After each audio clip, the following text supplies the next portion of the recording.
E aí pessoal, tudo bem com vocês? Hoje eu tô aqui para falar desse carinha aqui, ó, o chamado ESR. O ESR é um dispositivo que você pode inserir qualquer componente eletrônico que seja e ele vai buscar, através do seu display de LCD aqui, a identificação automática desse componente. É algo que ajuda muito na bancada de eletrônica, porque você tem às vezes um componente que tem uma leitura no corpo dele que está falha, está apagada. E dessa forma, com o uso desse equipamento aqui, você consegue facilmente fazer a leitura. É fato que a gente tem o quê? Um multímetro analógico e um multímetro digital. E esse componente, por exemplo, vamos falar de resistências, de resistores. Com esse equipamento, a gente consegue também medir valores de resistências. Porém, o interessante do ESR é que ele tem uma gama muito maior. No caso, nós temos uma escala no multímetro para medir resistência, mas, por exemplo, o capacitor. Nem todos, ou melhor, a minoria dos multímetros consegue medir capacitâncias. E dessa forma o ESR consegue também medir capacitâncias. Vamos falar de indutância, de bobina. Eu desconheço, a maioria dos multímetros você não vai encontrar esse tipo de medição de indutância. No ESR você consegue fazer essa medição. Medir transistores. No ESR você insere o transistor nele e automaticamente ele te dá a informação de se ele é NPN, se ele é PNP, quais são os terminais dele, quem é base, quem é emissor, quem é coletor. Às vezes você está fazendo a manutenção em um equipamento e você encontrou um transistor lá que você desconhece, ou a leitura é uma leitura que você não encontra, é uma coisa antiga. Se você inserir ele aqui, ele vai te dar uma série de informações, vai te falar também o ganho dele, ou seja, o fator de amplificação, também conhecido como HFE. Então, o ESR é um equipamento muito legal, muito interessante. Você tem esse dispositivo aqui, onde você insere o terminal dos componentes, que eu vou mostrar exatamente aonde inserir, embora ele tenha uma série de terminais aqui, uma série de furos. Eu vou explicar, depois que você insere, você chega essa alavanca para o lado para poder prender adequadamente o componente. E uma vez feito isso, a leitura vai acontecer aqui no display. Então, para testar o ESR, o que eu vou fazer? Eu tenho aqui resistor, capacitor e transistor. 3 tipos de componentes que nós vamos inserir aqui no ESR e vamos identificar a leitura que o mesmo vai mostrar. Vocês verão que é um instrumento fantástico para uso na bancada. Ele funciona com uma bateria de 9 volts, tá? Ele é assim mesmo, desse jeito, ele não vem com uma caixinha. Embora na internet você encontre alguns vendedores comercializando o ESR com uma caixinha plástica de acrílico e alguns com uma caixinha de MDF, com corte a laser em MDF. Vocês podem comprar e colocar ele nessa caixinha. Na verdade, a minha intenção, em um vídeo futuro eu vou mostrar isso, é colocar ele na bancada, aonde eu vou alimentar aqui com uma fonte, não oriunda de baterias, mas via rede elétrica, uma fonte linear ou uma fonte chaveada, não sei ainda como será.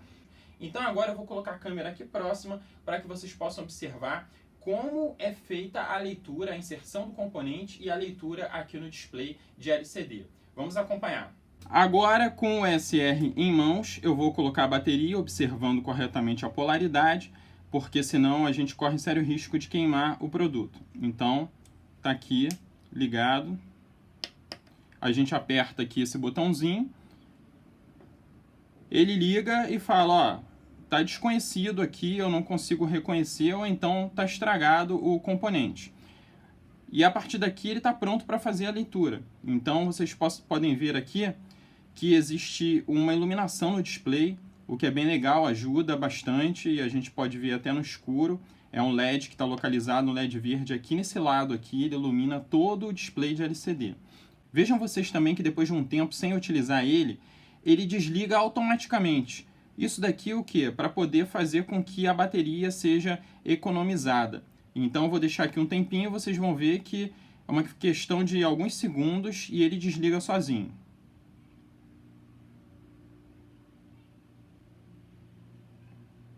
Legal, puderam ver que ele desligou sozinho. Vou ligar novamente. É interessante quando liga também que ele fala qual a tensão da bateria de 9 volts que está conectada aqui, ó. Nesse caso, ela está com 8,27. E aí, para fazer a leitura, como fazer a leitura se nós temos aqui uma série de furinhos, né? Aí é importante ver essa numeração aqui, ó, lá na placa de circuito impresso, eu vou virar para a câmera, tá 1, 2, 3, 1, 1, 1. Então lá, 1, 2, 3, 1, 1, 1. Isso daqui é o seguinte, se vocês forem medir, por exemplo, um transistor, vocês vão colocar no 1, 2, 3. Se forem medir um resistor ou um capacitor, você vai colocar no 1, 2. Vejam que ele desligou após um tempo sem uso, né? E por que esse monte de furação? Esse monte de furação está ligado ao fato de que alguns componentes têm um terminal mais rígido, é difícil de você ficar manipulando, ou de repente você tem um componente que é um componente maior e você não consegue inserir no terminal aqui no início, você vai ter que inserir devido ao tamanho do componente, o tamanho também do terminal dele, que pode ser curto. Isso aqui é para facilitar a inserção. E por isso nós temos aqui no final, todos esses aqui correspondem a 1, 1, 1, 1. Legal, então agora nós vamos fazer a primeira medição, que vai ser a medição do resistor e o capacitor. O resistor e o capacitor vocês podem sempre colocar no terminal 1, 2, tá? Então 1, 2 são os dois primeiros aqui. Eu vou ligar, liguei. Agora eu vou pegar aqui o resistor, vou curvar os terminais dele, vou inserir aqui. Legal.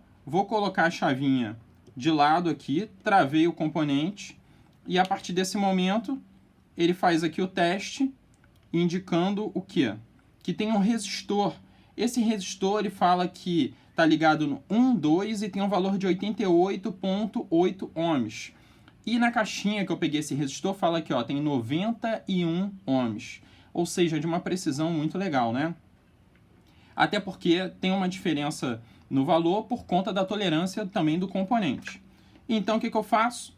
Posso apertar aqui, novamente, se eu quiser medir, ou simplesmente retirar o componente. Retirando o componente, eu posso colocar agora o quê? Um novo componente. Importante que você jamais deve colocar componentes carregados. No caso do capacitor, isso é meio preocupante. Você tem que tomar um cuidado, descarregar ele, se você tirar ele de algum circuito ou coisa do tipo, descarregar, fazer um curto-circuito aqui nos terminais do mesmo, para que você possa aí sim fazer a medição.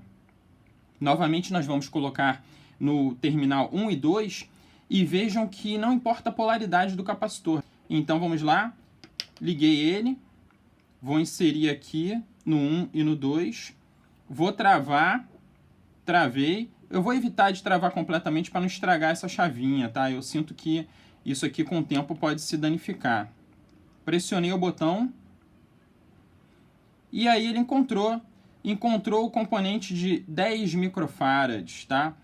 Encontrou outras informações também, encontrou, no caso, qual é a resistência equivalente dele, o ESR, e também a perda dele, que está o veloz, que está em 0,4%. Bom, então agora vamos fazer o teste do transistor. Eu tenho aqui os 3 terminais, onde eu devo colocar no 1, 2 e 3. Não importa a polaridade, a forma como eu vou colocar, desde que seja no 1, 2 e 3. Fecho aqui, pressiono o botão, ele começa o teste e automaticamente está identificado que é um transistor do tipo NPN, está identificado quem é base, emissor e coletor. 1, 2 e 3 corresponde ao número 1, 2 e 3 aqui na plaquinha. Nós temos também o fator de amplificação, o HFE, no valor de 432. O F é a tensão que ele chama à frente do diodo de proteção. É a tensão que está circulando pelo componente aqui nesse momento, ou seja, 696 milivolts. Agora nós vamos fazer a medição do capacitor eletrolítico. Eu tenho aqui um capacitor, o valor dele é de 10 microfarads. Não importa a polaridade, eu vou colocar ele no terminal 1 e 2. Coloquei aqui. Pressiono o botão, ele inicia a leitura, identifica um capacitor, o ESR, que é a resistência equivalente, que deve se situar para um capacitor bom menor do que 1 ohm, ou seja, está com 0,75 ohms. E dessa forma nós temos uma leitura de 10,48 microfarads. Eu falei que o valor do componente é de 10 microfarads. E aqui nós temos veloz é a perda. Esse fator de perda vai indicar após o momento que a gente pressiona esse botão, é feita uma carga nesse capacitor.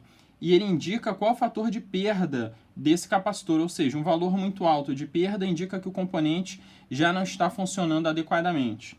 Nesse caso, a perda é de 0,4%.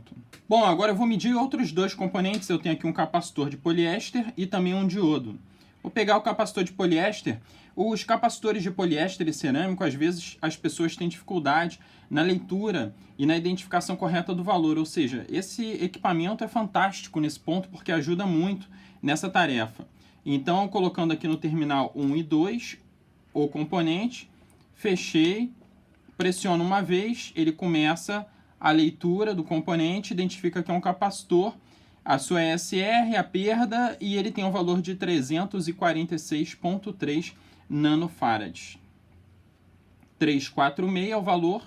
Se nós olharmos aqui o valor do componente, está 334, ou seja, 330 nanofarads é o valor do componente especificado aqui. Agora eu tenho um diodo.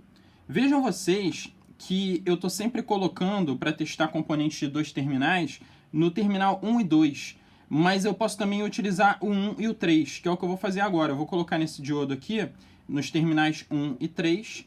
Não vou fechar completamente aqui por conta do terminal do diodo ser bem grosso e eu tenho certeza que vai danificar. Vou pressionar uma vez, o SR ligou e mostrou aqui um diodo, onde tem a tensão que está circulando por ele. E nós temos também uma capacitância e a terminação do diodo indicando qual é o lado do anodo e qual é o lado do catodo. Alguns podem se surpreender ao encontrar uma capacitância, mas o diodo ele funciona como uma espécie de capacitor. Afinal, nós temos um lado P e o lado N. Essas duas partículas, quando unidas, elas formam duas armaduras como se fosse capacitor. E existe no mercado, inclusive, um componente que se chama varicap. E o varicap é um diodo junto com um capacitor que você pode ajustar. Então, o diodo realmente, com os seus polos P e N, o positivo e negativo, dos cristais P e N, de acordo com afastando ou aproximando os mesmos, altera o que? A capacitância. Então, é um componente que tem também uma capacitância. E aí, pessoal, gostaram desse brinquedo? Muito legal, né? Extremamente útil na bancada você ter um carinha desse daqui. E conforme eu disse, eu vou fazer umas melhorias nele, vou colocar ele na bancada de uma forma que fique mais legal, mais fácil ainda para se utilizar.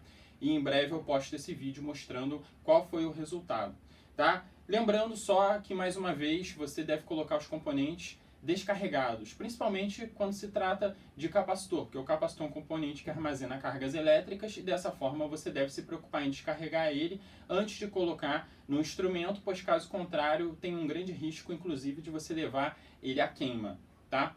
Então é isso, a gente se vê aí no próximo vídeo, um grande abraço para vocês. Tchau, tchau, pessoal!